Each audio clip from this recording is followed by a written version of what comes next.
Welcome back to the Practical Hotrod channel. Today I'm going to be installing a level 2 EV charging station here in my garage.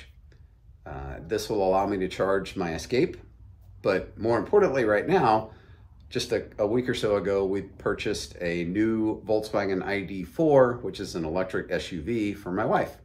And we want to be able to charge that here at home. While the Volkswagen did come with 3 years of DC fast charging at the Electrify America stations, at 30 minutes at a time, DC fast charging is not as good long-term for the battery as the slower level 2 charging that I'll be doing using this new charging station. So that's what we'll be doing today. I have a dedicated 125 amp sub panel here in my garage. I'll be installing a 50 amp a 50 amp breaker and then running it down the wall. I'll be initially mounting this charger outside in our driveway area, and that'll allow my wife to conveniently charge the vehicle. Once I get things cleaned up out of my garage and she's able to park here inside the garage, then I'll move the charging station here inside, basically right next to that awesome Copa parking sign. So without any further ado, let's get started.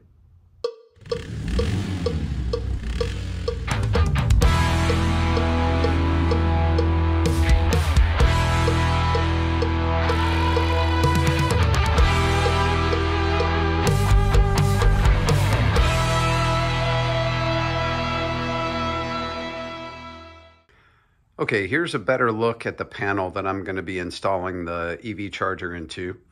This is a dedicated 125 amp panel that the electricians installed when I had my small second solar system installed. The servicing breaker out at the main load center is disconnected, so this panel is totally dead. And you can see there are no circuits currently installed in it. This will ultimately serve all the lights and outlets here in my garage. Right now, all these outlets and lights are piggybacking on one of the panels in my main service center. And the concern there is if I'm out here using saws and sanders or whatever else, that I might trip the breaker inside the house and lose power in a bedroom. So this will resolve that problem. That'll be done later, but for today, we're just going to install the 50 amp circuit breaker. And then I'll be running some conduit down the wall, over into that corner. Forgive the mess. And then right behind that big metal cylinder is where it'll exit out onto the side of the garage next to the driveway. And that's where I'll be mounting the charger. Here is a look at the charger itself. These were the parts that came in the box. There's the main silver box, that's the main charger, with a 25-foot line going out to the J1772 connector. Just above that is the wall bracket to mount the device. And then in the plastic container there are the instructions. And within that, there's a QR code that will bind the charger to me so that if someone tries to steal it, it'll be inoperative. I have 25 feet of 6-gauge wire so that I'll be able to run the full 50 amps. And then various parts for the PVC conduit, the circuit breaker, and a long run of conduit. All right, here's a closer look inside the sub panel. You can see the two main load wires, the red and the black, bringing the 220 into it. You've got the white neutral, and then the green is the ground. The grounding screw basically is sitting down in the panel. As I understanding, again, I'm not an electrician, but I have watched a lot of YouTube videos. The sub panel, you do not bond the neutral and the ground, so they're on separate bars. This is attached to my house, so I don't have a separate grounding rod or anything like that as a separate building. So this just goes back to the ground at the main load center. So that's what we're looking at inside the panel, and I'll go ahead and get the knockout done and the 50 amp breaker installed. I didn't film this portion, but just wanted to show you where the knockout was that I used in the sub panel.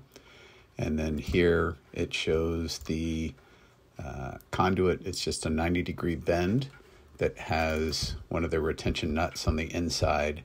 And that's what I'll use to enter the sub panel for the wiring. Okay, so I'm just doing the conduit run right now. I've got the conduit connected into the box all along the wall with a couple of anchors to keep things low. And I knew this was going to be my headache spot I have to go through this 4x4 over near the brick wall to be able to get through, and then around the corner, and then I'll be going out through the wall. You can see that there's kind of a vertical line in the bricks. I'll be going out between those bricks over there. So I will go through here. I'll hopefully have a drill that'll work for that. Otherwise, this could be interesting. Okay, so here you can see I was able to drill through the 4x4. I used my awesome Ryobi drill, and I used this 1 1/8 inch paddle bit to get through that 4x4. Got the conduit lined up. The other conduit you see running across the front of that new circuit is an old one that will go away when I redo my sub panel. But we can see the conduit going around into a 90-degree bend, and then it's going to come over right along that concrete kind of joint line, and then it'll go out through the wall right about where that yellow handled broom is sitting, just behind the drill. So I'm going to go ahead and run the wiring through the conduit to get it over there, and wire up the circuit breaker, and then we'll get ready to mount the charger. So now I have most of the wiring for the charger pushed in, fed through the conduit over to the corner. Got through there with no problem. And now the 3 wires are coming out here. This is a 3-wire charger. I don't need to run a 4th wire. I don't think all chargers are going to be that way, but this one is just a 3-wire. So you can see a vertical line in the bricks right there. It's kind of hard to see, but there's a second one right over here. And on the back side of the wall, there's an inset in the brick wall. So I'm going to go outside and I'm going to figure out exactly where I want to mount the charger. And then I'll drill through to this area with the wires going out through the wall right where I need it to be. This is actually a couple of days later now. Life just got really busy. It got too dark the other night to finish up, so here I am. I've got the mounting bracket installed. You can see the notch for the conduit wiring to come through right there. So now today I'm just gonna finish drilling that hole, run the conduit through, attach the bracket, and then we'll basically be done with that. So I drilled the small pilot hole in that notch for the conduit, and I just used a small bit initially. I'll show you that here in a moment, and where that comes out on the inside. But this gives me a good look at where the bracket will actually be in relation to the conduit opening. This is the drill bit that I use just to make the initial pilot hole so it's not too huge. And what you can see is there's where the conduit is coming in, and this actually was a lot closer than I was hoping. The hole is right there, and it's a little closer to those pipes than, like I said, I was hoping for, but I think I'll be okay. So I switched to the larger masonry bit, and then I used that to open up the hole a little bit more. I think I may need to go just a little bit bigger than that. I actually purchased a really large masonry bit that I may need to use to open the hole up enough to comfortably get the wiring out through the opening.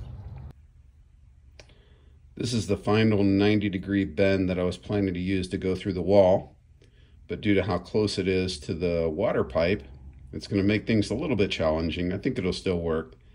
What I'm going to have to do is cut off this connection. Obviously, I'm not going to have another piece of PVC going through the wall. Just the brick will be sufficient. And I'll put some kind of foam sealant just to seal up the wall around where those wires go through, so I don't get a lot of drafts. But this is an air-conditioned, unheated space, so I'm not that concerned about it. I just don't want to leave a big opening for critters to get through. So I'll cut that off with just a hacksaw, and then we'll get ready to attach that to the conduit and feed the wire through. Here you can see I've got that 90-degree adapter secured to my vise, and I've just started to cut the extension piece off with my hacksaw. And here you can see that I've completely removed that extension, and that'll allow this piece to set flush against the wall. So now we have the wire coming through the wall. You can see there the notch in the bracket pretty clearly and how the wires kind of come out through that area. So that part's good. Now I can hang the charger and go ahead and wire it up, and then I'll finish up on the conduit inside. I haven't put the conduit straps on to hold everything in place, but here you can see at least decently how the wiring goes in through that last 90-degree bend. Took the cover plate off so I could route the wiring better, get it through. Pulled it with a pair of pliers on the other side to get it snug. I'll put the cover on, a conduit strap there, probably another one over there. Obviously that 2x4 is going to hold it nicely. And then I may put one more kind of in this area just to keep things nice and tight and level. But that's it. So now I'm just going to hang it up and wire it up. I didn't do an unboxing video of the charger, but I do want to point out a couple of key things to finish the installation. So the silver cover is removable. There are 2 Torx screws right here that the small included Torx driver will remove. That'll allow me to take the cover off and access. There's a secondary cover inside covering the electrical connections. So I'll wire that up. These are not your normal Torx driver. They include 2. I'll call these security drivers. You can see there's the little inset hole there. I'm not sure what the technical name for those are. It's actually the smaller one that'll take these 2 bottom screws off, and I think the same size for the others. They include an additional security screw. One of the black ones is for the larger Torx bit, and you can then lock this cover on with the second screw. This large gland you see here, that's if you're going to run a NEMA 1450 outlet and have it plugged in. Since I'm going to be doing the hardwired installation, Autel includes this plug that I'll remove that gland and replace it with that plug, so there'll be no extra openings into the charger. That middle gland is if you want to run an Ethernet cable or something else directly to the charger. It has the features to do that. I'll just be connecting mine directly via Wi-Fi, so that won't be an issue. All right, let me get this opened up and then we'll take a look inside. Now with the cover removed, you can see the inside. All you do is use that little indentation to pull up and just gently pry it up off the sides. And now you can see the 4 LEDs and the NFC reader for the chip. This does have the ability to do that. And now there are 5 additional Torx screws that I will remove to access the wiring on the inside. I have the 5 screws removed. It's a simple matter of just sticking your finger in this indentation to open the cover. And now we can see the connections on the left side to wire up the charger. So I went ahead and replaced the large cable gland with the plug. This is a M32 by 1.5. I just used my handy dandy large crescent to do that. There is a threaded nut on the inside that I had to hold in place to finish removing it and to get the gland plug started. And once I did that, I was able to finish threading it tight with my fingers and then use a screwdriver for the last tightening of it. So now that bottom part is well sealed off. And on the inside, I don't know how well that shows up, but there's an additional gland that you could use to replace this if you managed to lose the one that came with the packaging. I'll be removing that gland to allow the conduit wiring to come through the wall and into the charger. Here's a quick look at the back side of the charger. You get the 2 mounting bolts that'll go into the bracket. There's the gland that I'll remove for the hardwired install. You can see the gland that I did install. And if you were running Ethernet and you weren't running it with your wiring, which is a good idea for interference, you could bring your Ethernet cable through that lower plug and it'll push through so you could connect it on the inside. Again, I won't be using that. I'll be connecting via Wi-Fi, but it's great to have that feature. Well, today is clearly oversized tool day. I had to break out my biggest screwdriver in order to break that gland loose, or that plug loose. Like I said, this was on the inside holding the threaded plug in place. Once I got it loose, I could finish loosening it with my fingers and then open up that back port for the wiring to come through from the wall. So here's the charger mounted on the wall. We're getting some pretty bad shading here. The 2 screws on the back just attach into the 2 openings for the bracket. And then on the bottom, there's actually behind that center gland, There's a screw hole where you can put in that other larger torque screw to more securely keep this mounted to the wall. Biggest thing that I've heard or read online about the headache from here on is bending this 6-gauge wire such that I can connect it into those 3 settings, those 3 connectors. That seems to be what most people complain about from here on. It's got the wires cut to the length that I need and then stripped back. So now I'm going to be trying to install them into those 3 openings. Again, it's L1, L2, and then the ground. In my case, they didn't have any red wire, so well, it's not the normal. I'm going to be using black for L1, white for L2, and green for the ground, since this one doesn't require a neutral. I'm sure this is not the approved solution for doing the installation, but I am simply not able to get that 6-gauge wire into those connections. So there were several small screws around the outside of this casing. So I removed those with the included adapter, or with the included Torx bit. And then this pigtail was connected right there on the back side of the motherboard. So that allows this to come off and give me the access space that I'm going to need if I have any hope of getting that connector hooked up. One last update, if you're like me and you don't do this kind of work for a living, to get this connector to go in, you actually have to turn this screw counterclockwise while you push the wire up in, and then it'll actually make it up into the slot, and then you'll turn it clockwise to tighten it in. If you're just trying to push it in without twisting that screw counterclockwise, it's never going to go in. That was part of my headache, so lesson learned for me on that. Again, when in doubt, get an electrician to do all of this work for you. We're all said and done. All 3 wires are firmly secured. Now I can put the cover plate back on and go inside and finish the installation. There's one last step of the installation that we have to do. There's a current rating on the charger that's inside. It's a little rotary dial, so we'll go set that. These are the different settings. So for a 50 amp position, I'd set it to 6, and I need a 70 amp circuit breaker. If I were going with something smaller, like a 50 amp circuit breaker, which is actually what I'm installing for now, I'll set a 40 amp usage, and that'll be position number 4 on the dial. So let's go set that. So this is another one of those challenging things. I'm not sure how well the camera is going to show this, but right there is the dial. It was set to 6. I just used a small screwdriver to turn it to 4 until I upgrade my circuit breaker. So that's really the last step. Now I'll put the small cover on, the large cover on, and go wire up the breaker. Here's a look inside the panel. You can see there are 3 wires coming in. Black and white are connected to the breaker. Green is my ground. Again, this one does not have a neutral. So I'll mark this white, typically a neutral wire, with some red tape to show that it is in fact a live wire and not the neutral.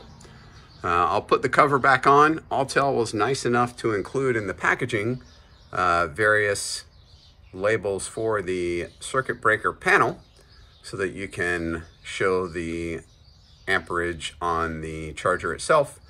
The charger also has a sticker on the side, and mine is showing the full 50 amp, which is kind of what those bottom stickers are intended to show. That's already on the panel. So I'll put the, for now, the 50 amp connector or sticker onto my sub breaker next to that.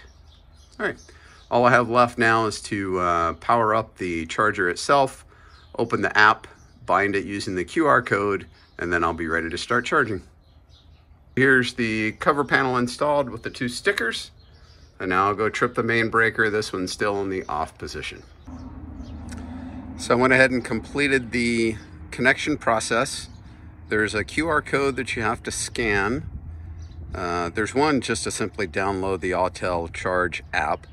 But the one that has a specific serial number and PIN code is the one that you'll scan to register and basically bind the charger to your account. So I had to register an account, connect this charger to my account, come out to the device, connects via Bluetooth, then I connected it to my home network and put my location in, and now it is set and ready to go. You can see on the front panel the power light, the connectivity light, and the Bluetooth light. The Bluetooth light is flashing, and then once I remove this and connect it, I expect that third light that's currently blank will illuminate while the charge is happening. And I can also view what's happening with the charger through the app on my phone. So that's basically it. The charger's connected. I'm probably going to leave it on the 40 amp setting simply because the onboard charger in my wife's car is limited. It can't handle the full 50 amps.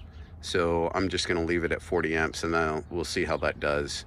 And if I want to upgrade it to a full 50 amp charge in the future, I can do that. But for now, we're just going to leave it at the 40 amp setting. And here is a look at my wife's car in the daylight, the 2023 ID4. It is the Pro S all-wheel drive model. Price just went up. I got it before the price increase, and it did qualify for the full tax credit. So that is a pretty nice benefit right there. All right, I might update this with the charger actually charging the car. I'll need to turn it around to do that, but for now, things are all set.